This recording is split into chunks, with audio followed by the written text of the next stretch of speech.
Ensemble by Hyde. The plump belly of the Rising Howl looms before me, churning with its endless gears and elaborate ironwork.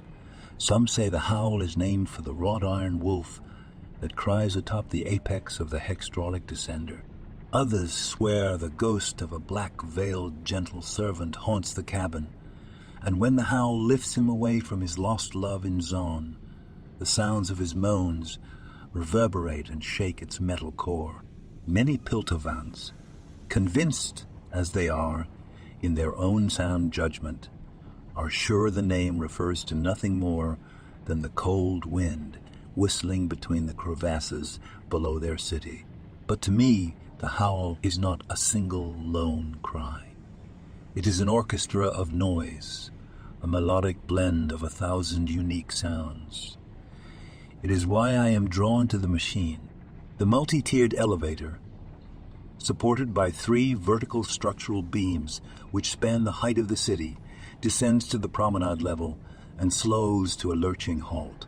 "Disembark for the promenade," the conductor announces, her voice magnified by a bell-shaped sonophone. She adjusts her thick goggles as she speaks. Boundary Markets, College of Techmetallurgy, Horticultural Center. Passengers pour from the descender. Dozens of others board and spread throughout its floors. Merchants traveling to Zaun to trade in the night bazaars.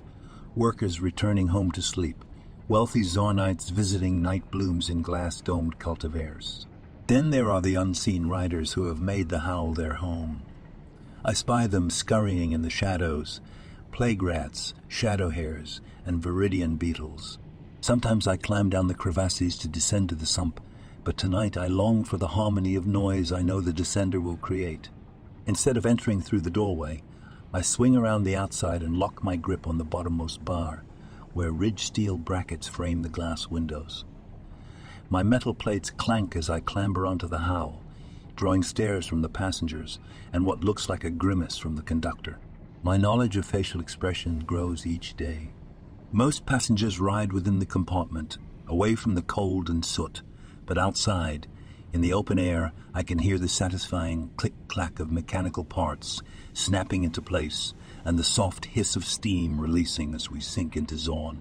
And besides, I don't easily fit through most doors. A small boy clings to his sump-scrapper father's hand and gapes at me through the window. I wink at him and his mouth opens in what I estimate is surprise. He ducks behind his father. "Going down," says the conductor. She rings a large bell and adjusts the dials on a bright red box. I can almost feel the commands buzz as they surge through wires into the descender's engine. Below us, the iron pinnacles of Zaun's towers and green glass cultivars glitter like candles in the dimming light. The howl whirs and creaks as its cranks spiral down against the 3 towering beams, weighted down with iron, steel, and glass. A blast of steam whistles from the topmost pipe.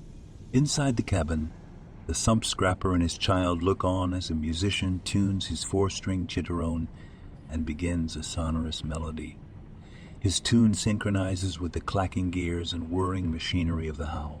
Father taps his foot to the rhythm. A beetle snaps her pincers as she scrambles away from the man's heavy boot. A gang of chempunks lean against the wall in soft repose, a pause so unlike their usual frenzied jaunts through the city. The howl whirs in its perfect fusion of sounds during our descent. I marvel at the symphony around me and find myself humming along to the deep buzzing tones. The rhythm through me, and I wonder if those around me feel it. "Entresol," the conductor calls out as the descender slows.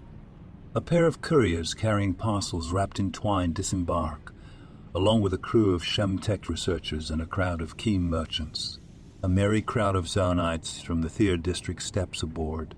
"Down we go," she says, ringing her bell, and the howl responds with a whir. The descender sinks and the windows mist as vapor pours from pipes above. Beads of water spread across my metallic chest as the harmony of clanking machinery and whooshing steam begins anew. A discordant murmur interrupts the pattern of sounds. The vibration is subtle, but I can tell something is off. The descender continues as if all was normal, until a jarring clunk breaks its perfect rhythm. Though I have never dreamed, I know a break in the pattern that abrupt is a machine's most frightening nightmare. The spiraling gearway is jammed and the cabin's iron brackets grate against it with a horrible screech. Many lives are at stake, and I feel the machine's pain as it braces desperately against the support beams. The entire weight of the howl heaves against its bending columns, and the cabin tilts at a lurching angle. Rivets burst from their seams as metal is pulled away from itself. We wobble for a moment, then drop. Inside the cabin, passengers scream and grasp at the nearest railing as they plunge. This is a different kind of howl. I tighten my hold on the cabin's bottommost platform.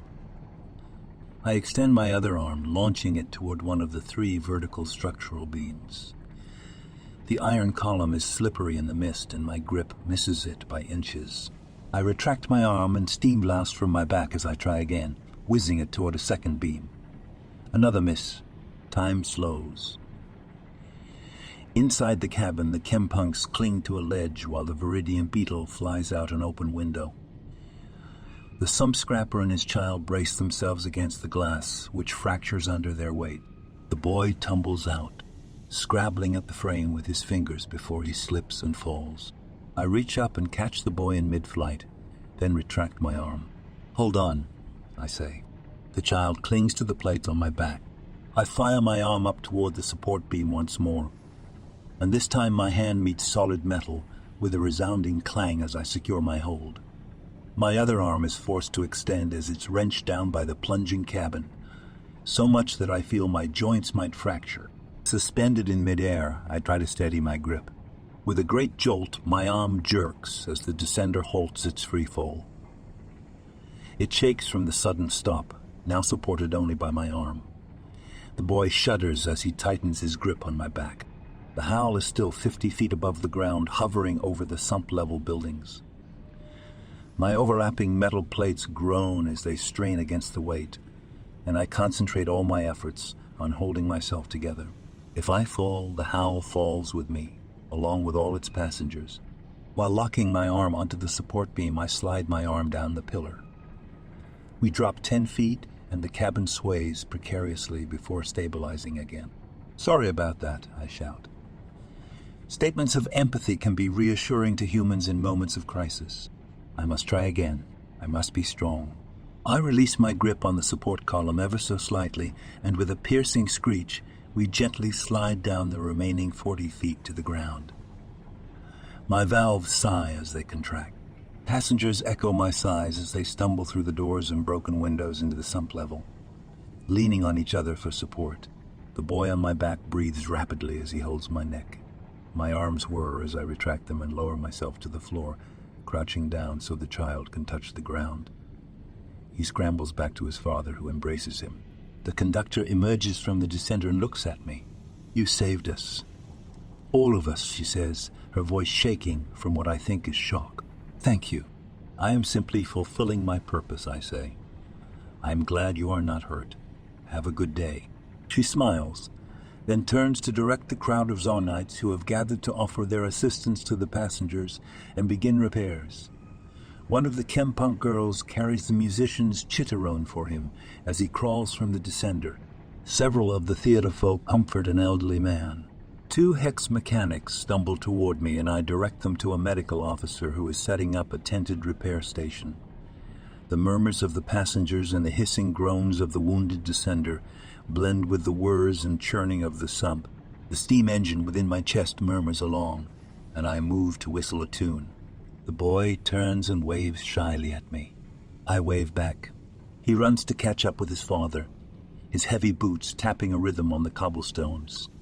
Shifting wheels sing and gears click-clack within the belly of the Rising Howl. The Viridian beetle snaps her pincers in time with the beat as she zooms away into the sump.